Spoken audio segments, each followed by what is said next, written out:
Hello, friends. Tom Bukovac, Sagittarius, coming at you from downtown Atlanta, Georgia. Staying at some hotel on some body of water that I don't know what it is. Kind of a nice view out the old hotel balcony and window. But I hope all you guys are doing great. Appreciate all the kind words lately about my over-posting videos. It seems like you guys really got a kick out of that thing that Marshall put up of him shredding some angst metal, wearing his insane clown posse mask. But yeah, Guthrie and I drove down here to Atlanta yesterday to do a little video with our friend Rick Beato. Rick was kind enough to take a break from interviewing Paul McCartney and Jesus Christ to do a video with us, and we appreciate that. You know, Jesus is going back out on tour, and Rick's got some behind-the-scenes footage of that. But we appreciate him doing that. We had a nice little dinner last night at some Thai place. We had a beautiful time. The drive up here down here was quite nice too. Guthrie and I chatted for 4 or 5 hours like two old ladies just chatting away. It seemed like a 5-hour trip just seemed like an hour. It was great. And he's a lovely guy, easy to talk to. You remember that scene in The Jerk, Steve Martin movie, when he's laying in bed with Bernadette Peters? He's like, the first day I was with you seemed like 5 days. And the second day, that seemed like 4 days. Remember that scene? That was my old buddy Rick's favorite movie. My dear old best friend who moved on. Sadly, moved on. His death was part of the great trilogy of pain that I experienced. But yeah, having a good time down here in Atlanta. I get up super early, 5 o'clock. Like I'm like the same hours as like a wheat farmer.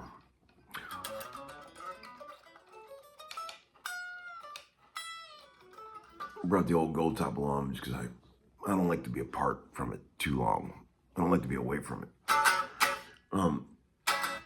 But I don't really have an amp to play anything for you, so I'm gonna have to talk today in this little episode. Hope you don't mind. I do have some things to get into.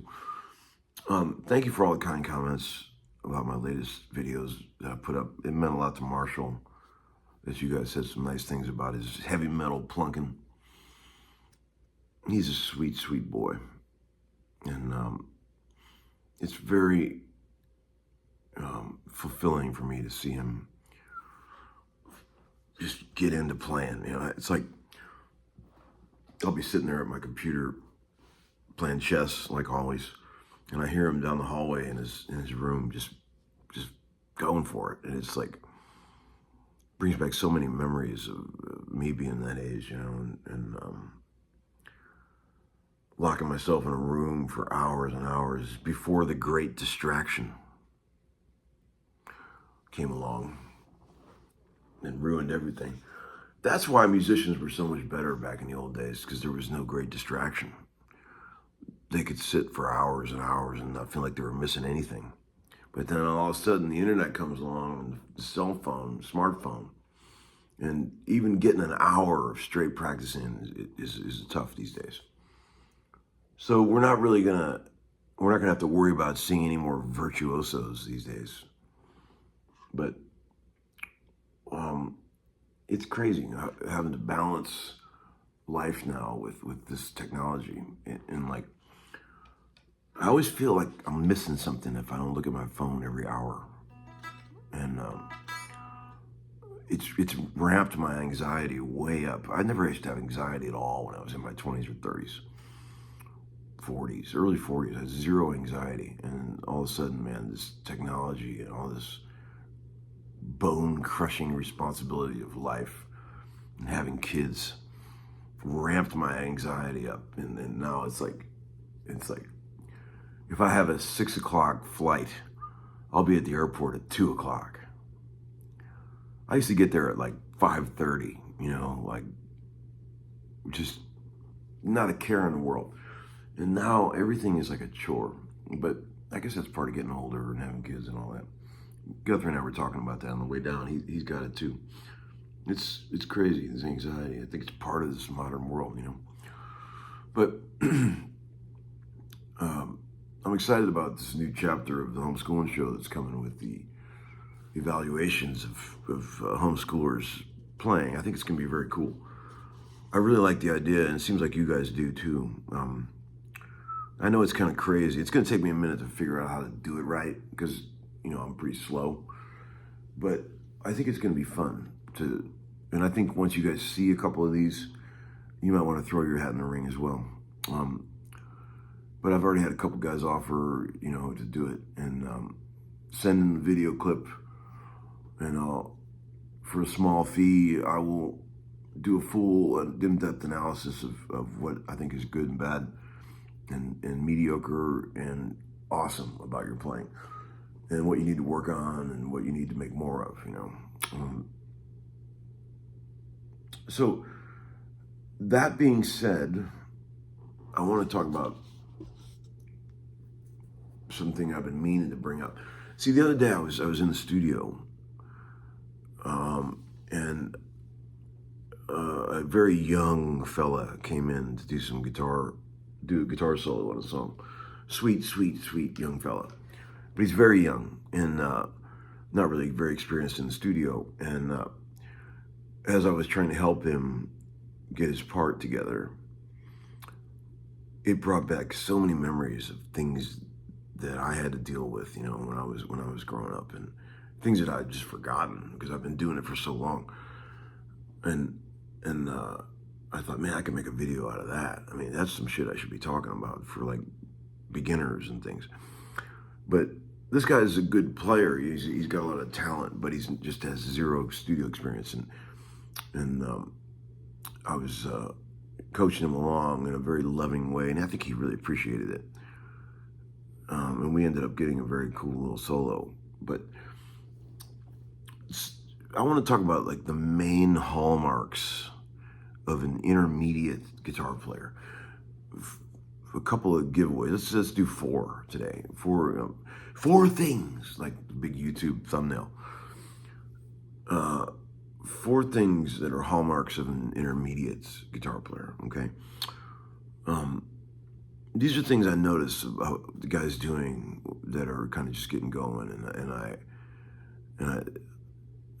notice it immediately. I can't stop noticing it because it's things that everybody must get through. First thing,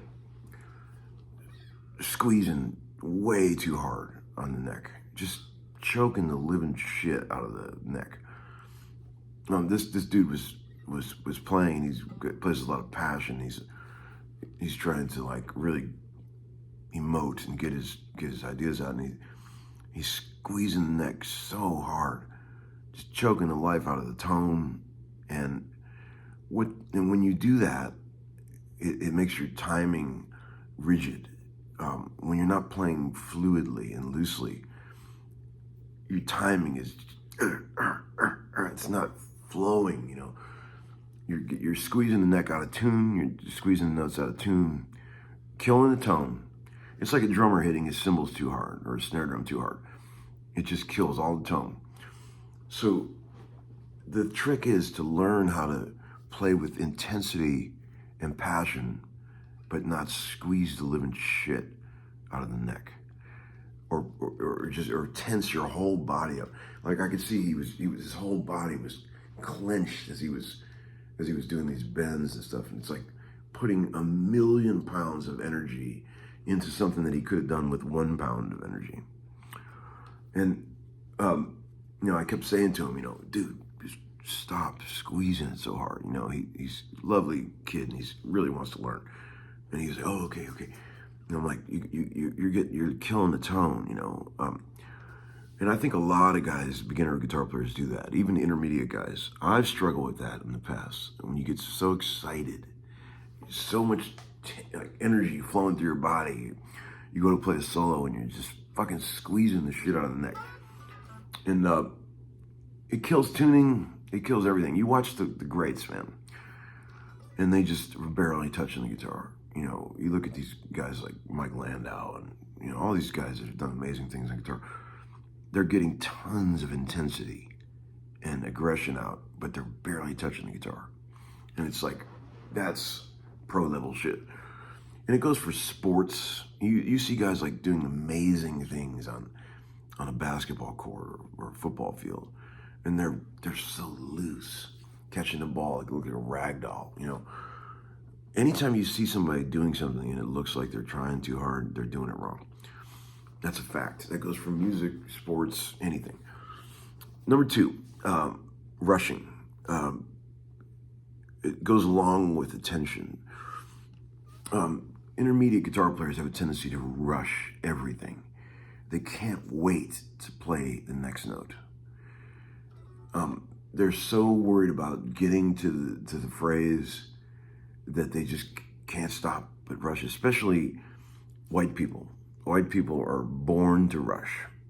It's like a thing you have to beat out of yourself as a Caucasian to stop rushing.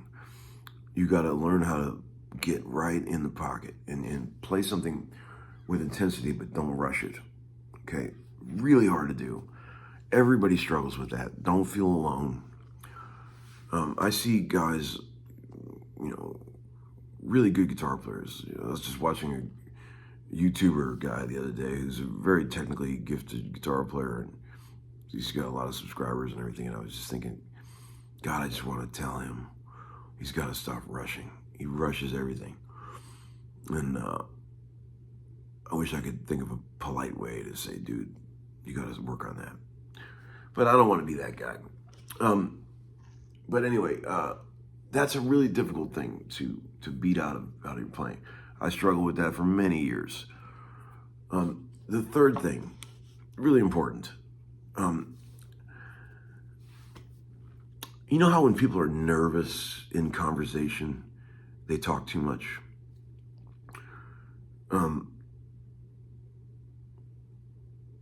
I see guys playing, and it's almost like they're afraid of silence and space. See, a good story delivered by somebody who really knows how to tell a good story has lots of lulls, spaces. You talk, you build up energy, and then you take a break for a second. Let the listener, let them take in what just happened. Give them a second to breathe, and then start another idea. And like, you can't just hammer people with straight, nonstop verbiage. You gotta think of playing as a conversation. The old joke about the bulls looking down over a field. You can always tell a really experienced player, not afraid of space. Just bend a note in a solo. Just fucking let that shit ring uncomfortably along. Let people feel that. And like, you're not in a hurry to get to anything. That's what I love about great players. You know, you can see that wisdom there, and like, they're not afraid to just let something hang for like way too long. You know, you don't have to be playing constantly. I've already noticed a couple of these people that submitted things. That's one of these things that people really need to work on, man. You gotta make a statement, take a break. Make a statement, take a break. You can't just plow straight on. You got to give people room to think when they're playing. You know, this is a big one.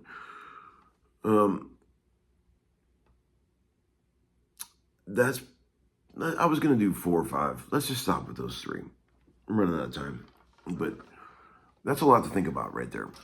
And these are definitely hallmarks of beginning and intermediate players. These are things that I notice over and over. Let's do one more. Let's do 4. This is pretty important too. The use of involuntary vibrato. Okay, you can always tell when players have nervous vibrato. They're not choosing their vibrato. They're not doing it with intent. they have a nervous vibrato that just is on everything they play. Like, everything's got the same involuntary vibrato. It's not thoughtful. You watch great players. Great players choose very carefully when they vibrato, how much they vibrato, the speed of the vibrato, the intensity of the vibrato. It's constantly changing.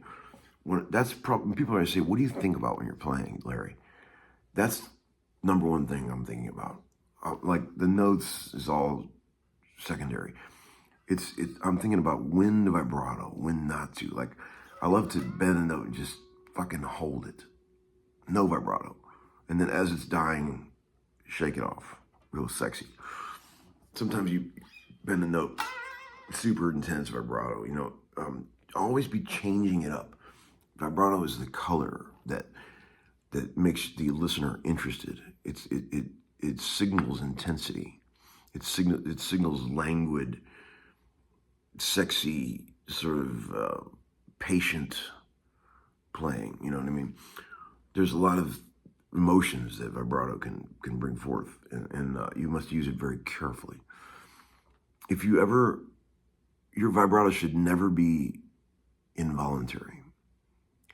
It should never be unintentional.